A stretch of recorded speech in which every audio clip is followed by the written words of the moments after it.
And so I looked around and I chose the best juniper tree I could and I dove into the middle of it. And it hailed like crazy.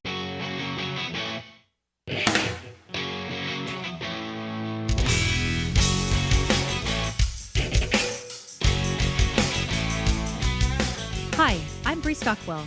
I'm a nature photographer, owner of Wild Woman Photography, leading co-ed creative photography retreats and workshops for women, and host of this podcast, Wild Women in Photography. In this episode, I chat with wild woman Brenda Tharp. Brenda is a professional photographer and educator with a lifelong wanderlust for exploring and photographing. Her photographs have appeared on the pages of Sierra Club magazine and calendar, Audubon, National Geographic books, Michelin travel guides, Nature Conservancy, Traveler, and many more. She has received high commendations for her work in Wildlife Photographer of the Year and Expressions Magazine Photo Competition. Brenda is the author and photographer of 2 books, her most recent, Expressive Nature Photography, and she co-authored Extraordinary Everyday Photography with Jed Manwaring. Brenda loves to share her passion for photography with others. She teaches workshops and leads photo tours internationally. Now on to the episode with wild woman Brenda Tharp. Let's go.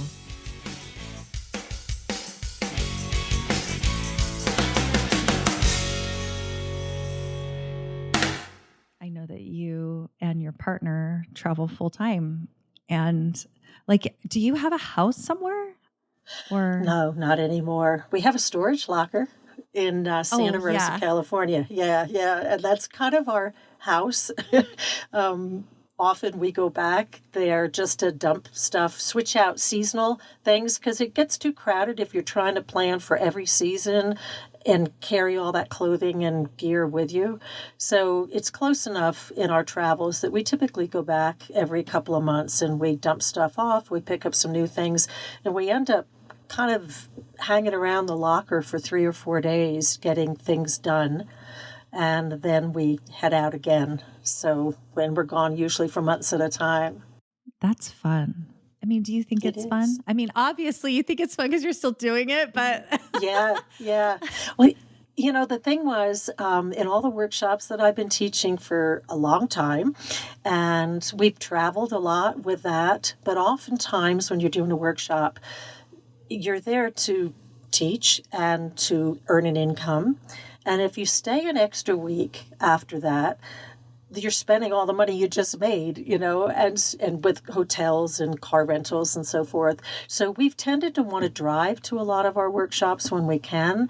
But at the same time, we found that we weren't staying very long, and we felt like we wanted more time at the beginning or end of a workshop.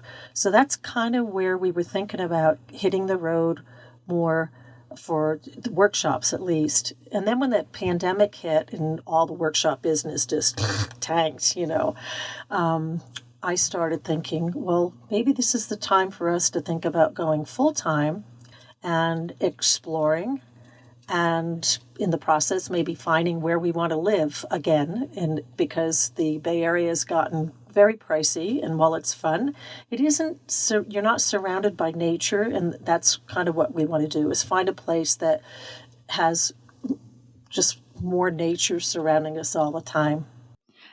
I grew up in San Jose, actually, so I did grow up in the Bay Area, and I did not appreciate nature at all. Like, you go to the park and there's grass, or there's grass in your front yard, or my parents weren't particularly nature-y people. I mean, my mom loves a good flower garden, but that's a little bit different than wild places, And so it wasn't until I got older that I really appreciated that. So I can appreciate the want, the desire to be the places that you love and want to enjoy, and just want to enjoy them for longer. So yeah. Is it hard? You mean just the challenges of living in the van? No, I was going to say, well, yes, that, but I was going to say that's kind of okay, so you're in a sprinter, and my husband and I seriously have considered that. We're like, what if we just sell this Texas house or rent it out for a year? I'm trying to convince him to rent it out for a year and just travel around. I would do Airbnbs, but we've toyed with the idea of doing a sprinter. I don't know. But anyway, like there's two of you in a Sprinter. Is that too close quarters? Well, yes, but well, let's see. Yeah, it is kind of close and personal because you start out with 100 square feet, and by the time you build the camper out, you're left with a center aisle, a bench seat, two front seats, and the bed. It's like, well, where do you go to get away from each other? But fortunately, we get along really well, and most times, so that's good. But also, we've designed it so that we had space to go to. One of us could hop up onto the bed in daybed position and read a book while the other one was working at the desk in the front. We just spent the whole day, 2 days, maybe 3 days ago it was. It rained, thundered, lightninged, hailed, snowed, and we were just in the van the whole time. And that's the real test. If you can make it through that, we use these a lot. We both have them. So we can listen to our own podcasts and music and whatnot, and we're not disturbing the other person. So, and then we live large. We want to live outside the van. This is our home. But just like being in a house, you want to go out for a bike ride, go out for a hike. You don't want to spend your whole life inside your house. So we also get out, and that, gives us the space that we need. So far, anyway. I love that so much. I think that's so fun. I'm curious to see how long you can keep doing it. Is it like a challenge now? Well, we haven't given up yet. Yeah, we haven't. We decided the one thing we agreed on was that we would go as long as it felt good and if it's not feeling good for both of us, then we would probably that point quit. And we're hoping that by then we'll have figured out where we want to just settle down and get a house again. But the first year, we've been doing this full time since fall or October 20th, I think, of 2022. So it's coming up on 2 years. And the first year was like the honeymoon period. Wow, we can go anywhere we want, and let's drive to Santa Fe. Let's drive to Alaska. Last summer, we went to Alaska and British Columbia, and we went up there and we caravaned with a friend, but it was like 2 months of travel up there, and that was all great. But then we realized that it was hard to get work done, and we are still working, building ebooks and webinars and all sorts of things. So we had to start to figure out a discipline because this is a little bit faded right now, but it is a gorgeous scene behind me out the window, and you just want to go and photograph and hike in it and be in it. But you have to also work. So defining that difference of work and play has been a little bit of a challenge, and I think we've done much better this year because we're just not zooming everywhere. We're spending 4 or 5 or maybe 10 days in an area, moving around a little bit maybe or maybe not, So we're treating it like we're working out of our house because we are. Right. I love that plan because that's kind of a recipe. It's like an anti-burnout recipe, Yeah. So yeah, awesome. Well, that's fun. I'll be interested. I was going to say, I hope you get to keep going longer, but it doesn't matter if it's not right, then you settle down somewhere, So I'll be interested to follow along on your adventures. Well, one of the things that you told me in the form that you filled out was that you are so passionate about nature, and I could feel that coming out in your words. And so this makes sense to me that you're living basically out in nature. Like you drive anywhere and then walk outside and you're in it, right? You don't have to, you've taken down a lot of the barriers to getting there. And, and I think that's amazing. And I love this. Like you said,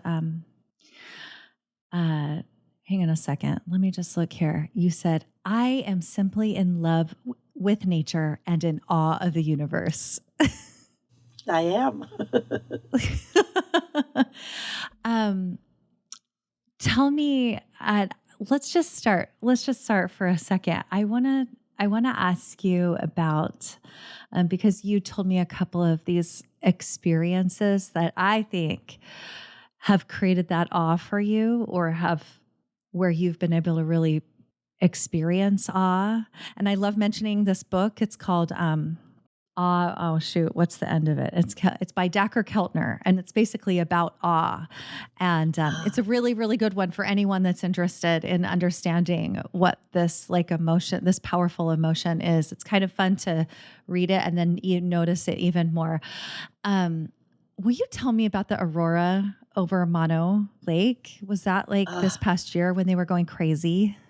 Oh gosh. Well, the universe gives Mono you Lake. gifts. It's Mono Lake, Mono right? Lake, Mono Lake. Yeah. Yeah. My Well, bad. people say mono and mono, but it's Mono. mono. Yeah. Yes. It was one of those surprises. Jed and I, were planning to meet our friend Lewis Kemper there, and we were all going to do Milky Way photography. It was the perfect phase with the moon and everything, and we had this whole plan, and he was teaching me how to use Starry Landscape Stacker, and so it's like, this is going to be great. And so that night that the aurora went ballistic on May 10th in the southern part of our country, we were starting to see clouds come in, and we thought, oh shoot, there goes the Milky Way plan, because it was just getting really cloudy. And so the sun went down and the clouds lit up like they would normally in a really good sunset. But then after the clouds went gray, I kept seeing something in the sky that didn't look normal to me behind the clouds, and it was a lightness, but not really a strong color. So I took a picture of it, and it was pink. And I thought, wow, what is this? And then I turned more toward the north, and I realized that we had an aurora happening, and that was it. I mean, we spent 2.5, 3 hours just photographing and watching it, and we had columns, and all of this, and it was a really different aurora, because up north you get a lot more blues and greens, and the red is exciting when you get it up farther north. But we were getting a lot of red magenta with a little bit of green. And it was happening also, the atmosphere was energized so much that it was actually showing up when I pointed my camera to the south, and that doesn't normally make sense. But it was a very wide field.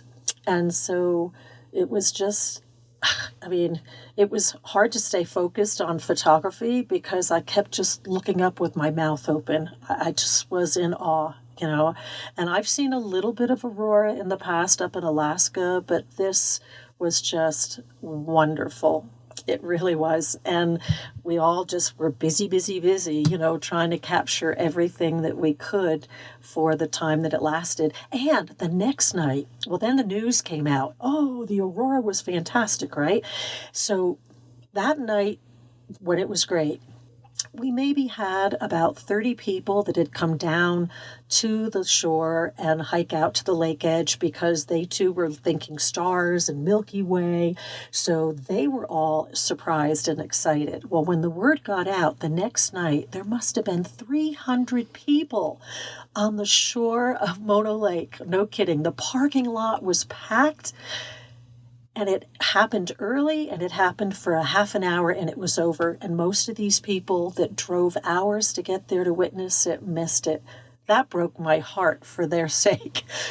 I know some people might have done the na-na-na-na-na thing, but for me, it was like, I am so sorry you didn't get here to see it, Because you knew what it was like 2 days before. Yeah. Just amazing. And that's the kind of thing that you never know when you go out. You never know what nature's going to bring you. It was supposed to be a cloudless day today, and now we have gorgeous clouds above us, and so you get what you get. You can plan for it. You can look at weather charts. You can look at, I have these forecasts for aurora on these apps on my phone, so I'm ready the next time. It's like I'm checking, and I keep getting these alerts every time there's a solar flare. I'm like, is it going to happen again?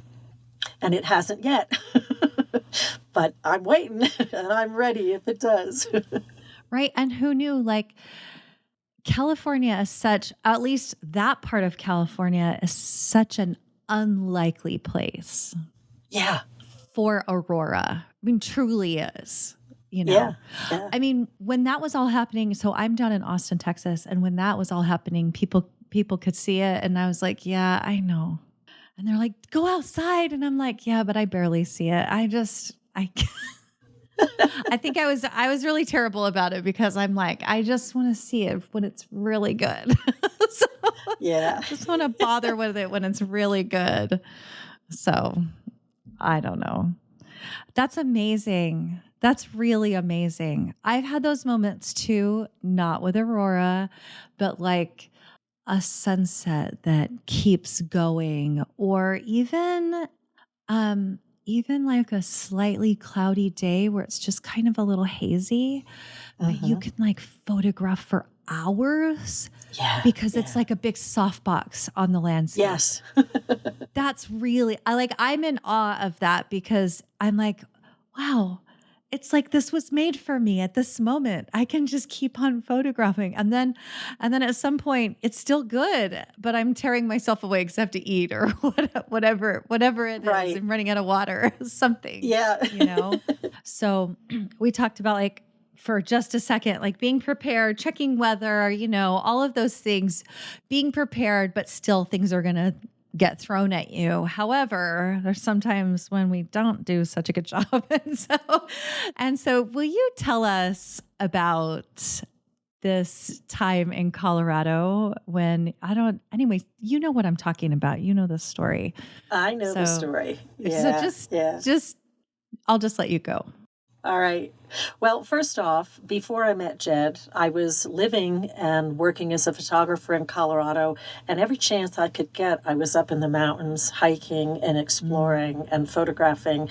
And so ironically, I was in the same area I'm in now, in the West Elk Wilderness around Crested Butte. And I had heard about this really pretty lake, and it had lily pads in it, and it was a really pretty spot for sunrise. So it was summerish, I think August or so to late July. And so I thought, okay, well, I got to get up really early to get this. But hey, it's going to be a really bright moon. So I'm going to hike by moonlight because I wanted to immerse myself in nature in a way that like I didn't need all of the bright white headlamps and, walking sticks and all the other stuff. So I was like, I'm just going to take my tripod, my camera, my headlamp, and I won't use the headlamp unless I need it. Well, when I started walking, it was beautiful moonlight, but then I got into the trees and I was like, shoot, I can't see very well. And it was light and dark, but moonlight isn't very light coming through the trees. And so it was really hard to see, and it was a rocky trail. And I thought, I'm never going to get there in time for sunrise. I'm going to have to use the flashlight. And I was going to use it on red mode because that won't kill your night vision. So I was prepared for that until I turned it on. And there was no juice in the flashlight. The batteries were dead. And I hadn't even thought to check that before I left the car. So it was like, okay, now we're on plan C, I think. So I picked my way through those shadowy areas, and then I'd get into sections of the trail that were bright. It was like, whoosh. Well, then at one point I'm in the woods, and I hear voices, low male voices. And I just got a little freaked out because I was out there by myself. Nobody, again, knew where I was. And I thought, oh, my God, and they're getting closer, and I don't really want them to see me out here alone. So I kind of dove into the bushes and hid behind some trees and waited. And then as they passed me, they had some very strange things on their backs, and I couldn't quite make out what it was. And I just was really just a little freaked out. Well, when they passed me, I realized they were hunters. Of course, bows and arrows or whatever they were using, but they just went right up the trail. And later I ran into them and I told them the story, and they had a good laugh. They were the nicest guys, and I didn't have anything to worry about. But once you get a little seed of a kind of thing going, it can sometimes build, right? So well, I think it's heightened by the dark, and also when you're not expecting when you're a woman alone and then you're not Yeah. expecting the male voices and all of that with like, you've lost the safety of your headlight and all, your flashlight Yeah. and all of these things. It just added It's a up, great combo. Well, so the big lesson was to, of course, make sure that I check batteries. It's like going out without a camera battery. I hate that. And occasionally that we all do that. But headlamp is like, no, this is really critical. This is a survival tool. I need to make sure that those are charged up and, ready when I need them. But I did make it, and it was a beautiful, soft sunrise. And the image got used in a book that was produced by Sierra Club called Mother Earth. So it was a nice win for all of that challenge. Worth it. Definitely. I love it when that happens. Well, and the thing is, we try to say, oh, we're so cool as nature photographers. We've got this, we've got all the right stuff. But what we sometimes don't have is the little gray cells working the way they should. It's like, oops. So y'all, if you've listened to this podcast, you've heard this enough. Go make yourself a checklist of all your safety things that you need to check before you go out to wherever it is you're going. You're going to the desert, make sure you have enough water. Make sure you have, whatever it is that you need, right? Make sure you have your pliers so you can pick choya needles out of your shoes, whatever, right. whatever it is, out of your butt when you accidentally lean up against them. So yeah, make yourself a checklist ahead of time and then make sure you Definitely. got it all. Yeah. I love that. I'm glad you made it safe, and I'm glad you had literally an amazing photo. Oh, So yeah. awesome. And it was fun. And it was a great, great place, because then I had the place to myself as the sun was coming up, and the light just shone everywhere. And it was just like, what was I afraid of? There wasn't anything. It was a reminder of being protected. I felt protected. I think a lot of times in nature we are. I mean, we need to make sure we know where we're going. We have our safety equipment. We're informed about the area that we're in. But I don't think like necessarily inherently like nature is out to get us. Yeah. Exactly. Not always anyway. Well, if I can interject another story here, a quick story. When I was living in Colorado, I developed a friendship with a woman who, when I moved to California because of Jed, actually, when I moved, she said, I need to hire you to teach me to be a better photographer. And so I'm going to hire you and bring you back to Denver. We're going to drive down into Canyonlands, and we're going to camp, and we're going to hike, and I want you to make me a better photographer. Tall order. But before we left Denver, she said, I just have to do one thing. And she went by a gun shop and she picked up a gun that she had purchased. And I was like, why are we bringing this? And this is back a number of years. Gun carrying wasn't a big, common thing. And it was like, she said, well, because of where we're going. And I said, the most dangerous thing that's going to be there is probably a ringtail cat or a horned lizard, maybe a mountain lion if we're lucky. But what are you planning to do with this? And I wouldn't drive in the car. I wouldn't ride until it was, disconnected or unloaded or whatever it is you have to do to be safe. And she never brought it out on the trip. And funny enough, we were sitting at the picnic table and her eyes got wide and she's looking at me. She's gone, oh my God, oh my God. The hair went up on my neck because now I'm thinking there is something dangerous, And it turned out it was a ringtail cat. It was so cool. I had never seen one. I was so excited. That was the most scary thing that happened on our trip. But we had the gun just in case. And guns aren't even allowed in national parks. Like you're not even allowed to bring them in. Does she not know that? I mean, maybe it was different then, but like you can't even bring them in. All right, exactly. How funny. We sometimes, I think we get in our own heads. Like I've mentioned this before. I've gone camping by myself before, and my mom is like, how are you going to be safe? Like, what's going to, they're like, obviously something's going to happen to you because a woman alone in the wilderness. Right, right. That's a recipe for danger, right? And so I'm like, Mom, I'm going to be fine. And I have my little Garmin InReach Mini, and I will just text you and let you know that I'm fine and I'm going to be fine. Because someone would just happen to come upon me. Right. There's not going to be that person. There's just not. Well, you did have hunters, but they weren't looking for you. They were doing That's their right. thing. You know, they weren't looking for you. Like someone would have to know where I was and be out there going, "Wow, I sure hope there's a single lady out here, you know, Right, camping exactly. by herself." And we had to four-wheel drive up over Elephant Hill, which was a horrible road, but we made it. And nobody that's looking to kill somebody is going to bother driving that road. No, they're just not. Yeah, Y'all. yeah. But we That's do. We get where it in our people- heads. I know. That's where murderers take you. They kidnap you at the grocery store and then they take you there to kill you. I mean, I'm not Right. trying to scare you, but that's where all of that comes from. It's not like you show up there and immediately there's some bad guy, some baddie Right. around the corner.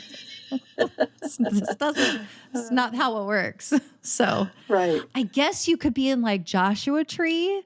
And then there was that guy. Do you know about that guy? What was his name? He kind of went a little crazy. He had a know if little I like heard this homestead out there.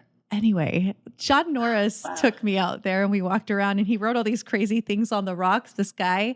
And I'm like, well, I guess you could be out hiking and then find somebody like living out there who's a little not quite right.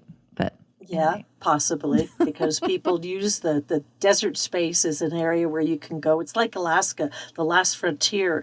You'll find woodsmen Yes. and people that want to live out there. And basically, they're out there because they want to be left alone. They're not there waiting for any of us to come to them, No, you know. not So we have to get past all that. Not at all. Yes, totally. So I'm going to bring a couple of these stories together. And I want to say, one, you were like, I love to go be one with nature, which is totally what John Muir liked to do. And then the last one that you interjected was about Canyonlands. And you mentioned this experience of feeling like John Muir out in Canyonlands. And I'm just picturing you doing this. And so I want everybody else to hear it too, because I have a little summary, but I want to hear. So anyway, tell us about Islands in the Sky. All Your right. experience Well, there. It's a great place because you can go right to the edge of the canyon walls and look down several thousand feet in how the whole canyon, unfolds in front of you. So it's big vistas. There's lots of intimate photographs that you can make along the edges too, with cool rocks and trees and so forth. But I was there because it looked like it was going to be a dramatic afternoon sky. So I walked out to the edge and a storm was coming my way. And I was really excited about it because, who doesn't like moody light in a landscape? And I was just so involved in the whole thing and photographing it. And in one of the pictures, everybody says it looks like the Harry Potter snake is coming out of the clouds, and it does. It's a very, very dramatic sky.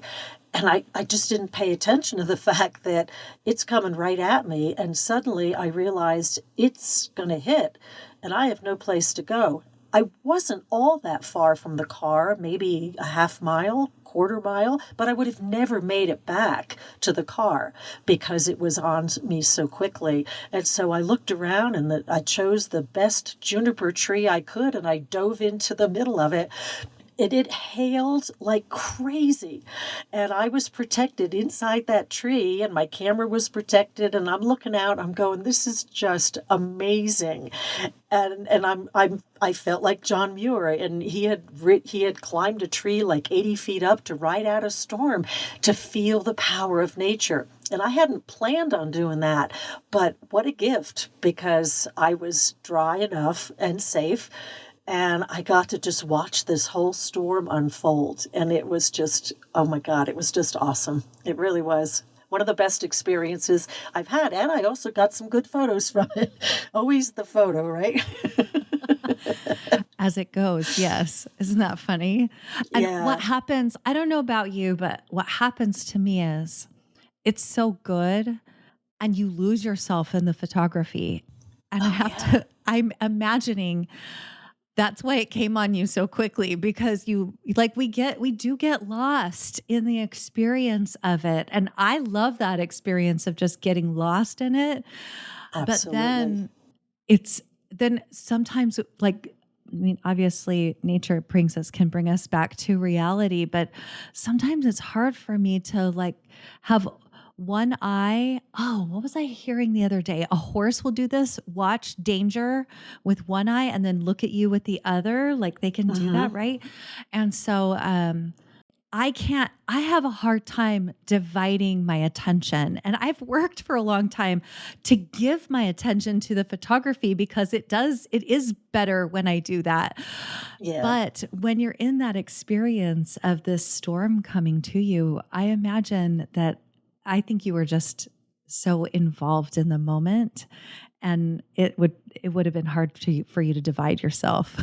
Yeah, yeah, because it just kept getting better, and I kept going, "Oh my gosh, look at these clouds!" And then the cloud would break a little bit, and there'd be a little spot of light that Ooh. would light up the river below or the edge of the canyon gorge below, and then that would close up, and the sky just was so dramatic. And yeah, I mean, I didn't even care if I got soaked, but the hail is what I was concerned with. And it was kind of weird because it was also lightning, and you're probably not supposed to Yes. stand under trees when it's lightning, but here I am climbing into the tree to kind of just protect myself. I know I was thinking while you were telling it, I'm glad she didn't get struck by lightning because that is a total possibility. Yeah, yeah. For those who don't know, Canyonlands is in southern Utah, which is kind of in the desert southwest. And in the summertime, quite often, they get these giant storms, these like monsoon amazing storms. It's just beautiful, but they're also really powerful. And that's where you hear about, like, if you've ever paid attention to the desert southwest, you hear of like major flooding. I mean, that's Oh, one yeah. thing that you have to watch out for when you're there if you're lower in elevation is so if you're higher, you have to watch for lightning. If you're lower, you have to watch for flooding. There's a lot of things that can get you out there. But you feel so alive when you're in the middle of it all. And especially if you come out of it alive. That's the goal, is to always come out of it alive, but to put yourself Right. out there enough that you're just like, oh, this is just amazing. Instead of sitting in the car and watching the storm from a distance, you're in it. And that was great. Oh, look, I have a cow. I This is was just camping thinking you with got a cows. cow. The cow in the background, y'all. Little Well, Colorado cow. we're on National Forest dispersed camping land right now, which is great, but we share it sometimes with cows. Yeah, sure. There's some ranchers out Why there. not? Okay, so speaking of coming out alive, I'm so glad you said that. Because speaking of coming out alive, I think that goes right into this next one, which I'm just going to do a little spoiler alert. It does not have a happy ending, but I know. Yeah. But it does for you. So will you just jump into that Sure. experience in Hawaii? Yeah. Well, I had finished an assignment over there. I was on the Big Island, and I had a few extra days, and I got word that the lava was flowing into the ocean. And I had seen so many beautiful photographs and videos of that over time, and I thought, I want to go experience this.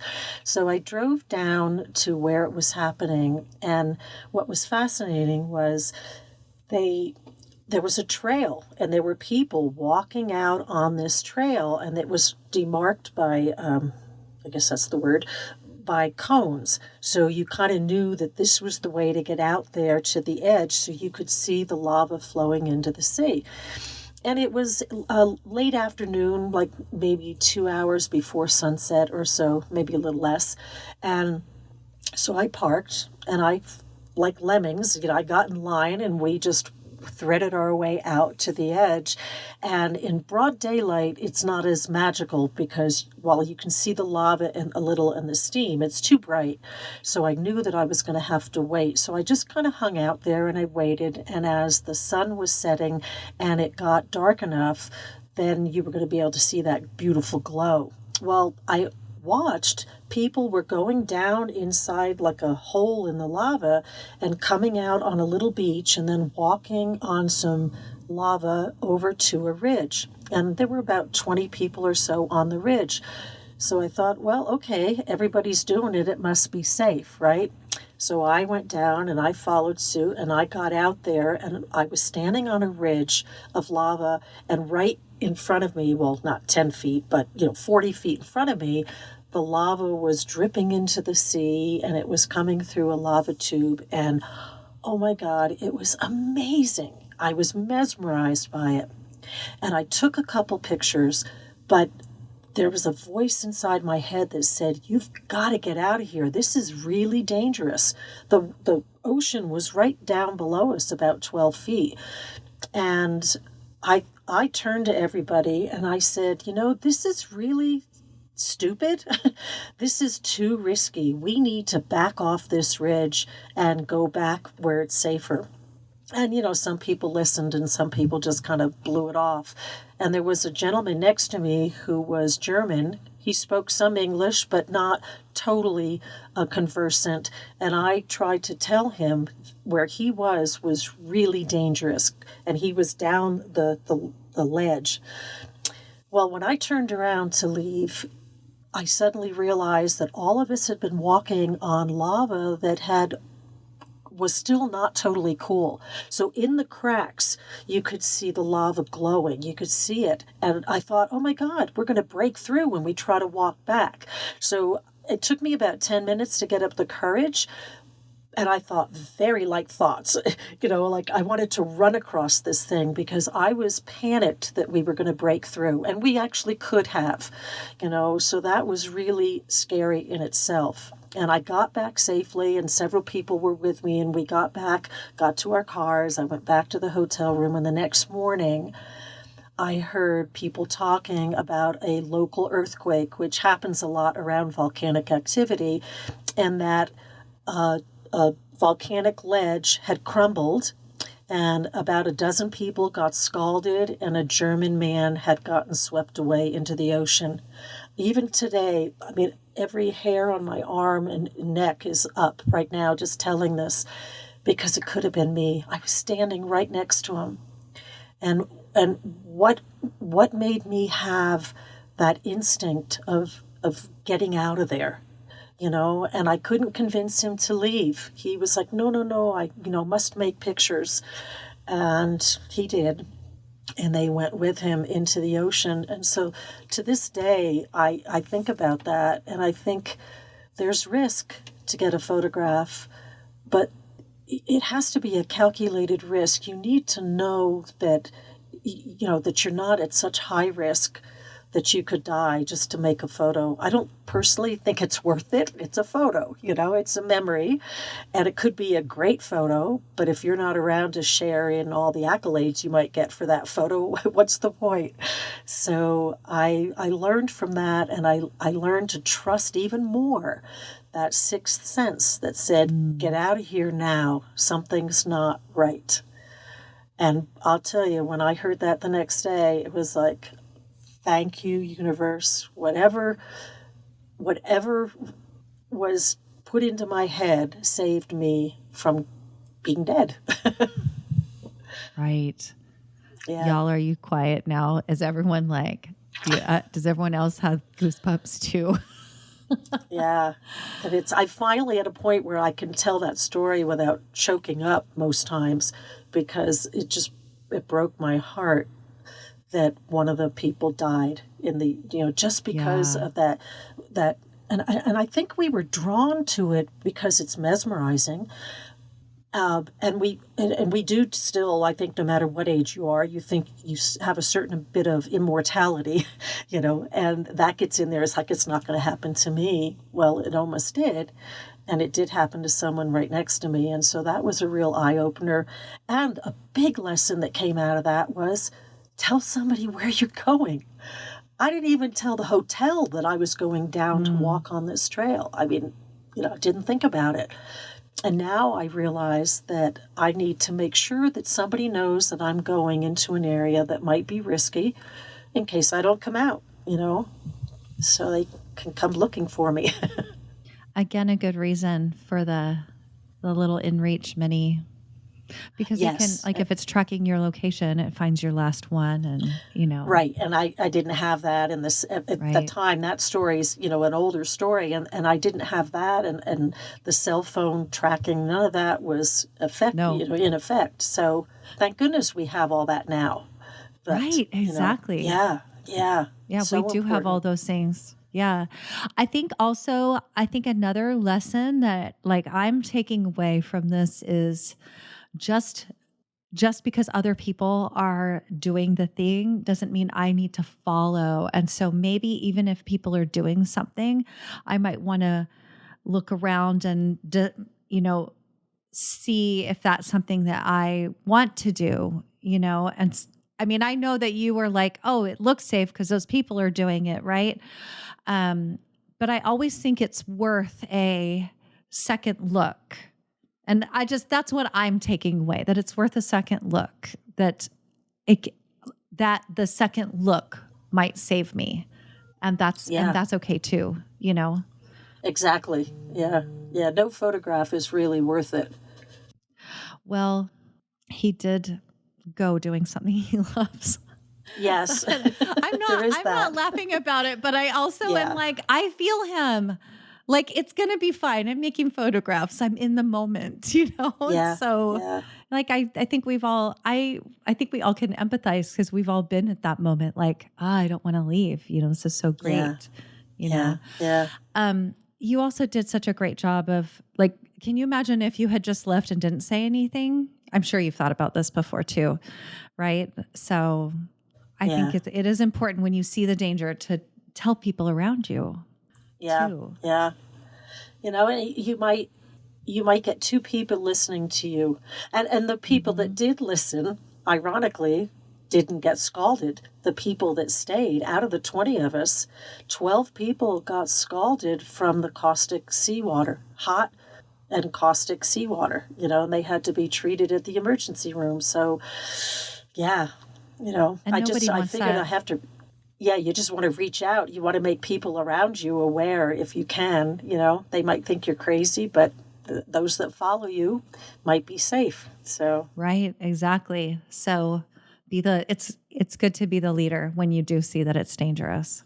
So, yeah. Amazing. I think one of the things that draws us to those kinds of scenarios is this collective awe. Like, it's fun to experience them all together. That experience at Mono Lake, right? We've all been in these situations where you're with a group and you're witnessing something really amazing, and it almost feels even more powerful when other people are with you. And I love that too. Like, I love this. Yes. The special moments, it feels like it's just for me, but also the collective is really a fun experience. Oh, it is. It is. I mean, one guy said, my cheeks are cramping because I can't stop smiling. And I was like, yes, that's exactly what I was feeling. Everybody's just walking around, just overwhelmed. Right. Well, nature isn't inherently out to get us, but there are some dangers. But it is beautiful, and we do love it. And we do love getting out in it. Absolutely. Awesome. Brenda, this has been really fabulous. Y'all, this is my first time chatting with Brenda, and I don't want to stop. So now I feel like we need to meet up somewhere, which is what I say a lot that of would be times. so fun. Yeah. I would love that if our paths crossed. I mean, we could just make that happen at some point. Just make our paths cross. I believe in that, I believe in that too. Yeah. Well, thank you for being such an amazing guest, Brenda. I I love your photography. It's just beautiful. And I love that woman was like, come make me a better photographer. Like she trusted you to do that. And so I know that's what you do, that you help people make people better photographers. So what would you like to invite my audience to do with you, or how would you like to invite my audience into your world? Oh, gosh. I would invite all of you to join me, either physically or spiritually. Just join me in getting out and immersing yourself in the world around you so much that you feel the connection and the power of nature, but also just the power of the universe, the whatever world you live in. Maybe not all of you listening are nature photographers, and that's okay. You might be really into travel photography, or just taking a few pictures, but hiking and just adventuring. And I think we need more of that in our lives, and it heals us and it rounds us out. So I would invite you in spirit, if not physically, joining me on a tour or a workshop, to get out there and just surround yourself by the beauty that's around us, and really take that in. Is that a good Beautiful. answer? Why, yes. Yes, it is. Thanks. And if you want to invite her beauty into your home, you can also get prints. Right. You like that? Yes. Yeah. I do like that very much. Yeah. Well, thank you so much. I hope we get to meet in person, and I think that was a beautiful place to end. So, well, I just appreciate it. I'm so pleased to have this opportunity and to meet you as well. You've got such great energy, and we will just have to make sure that we meet. Absolutely. 100%. All right, everyone. Thank you again, Brenda, and we'll see you next time. Bye, y'all. Come with me on my next adventure. Be a wild woman and join me on one of my small group photography escapes in places like the cypress swamps of East Texas or White Sands, New Mexico. Go to wildwomanphotography.com for all the details. While you're there, you can check out featured wild women, episode transcripts, and more. Oh, and I'd love for you to support this podcast and all these incredible wild women in photography by leaving a review or sharing with a friend. Thank you so much for listening.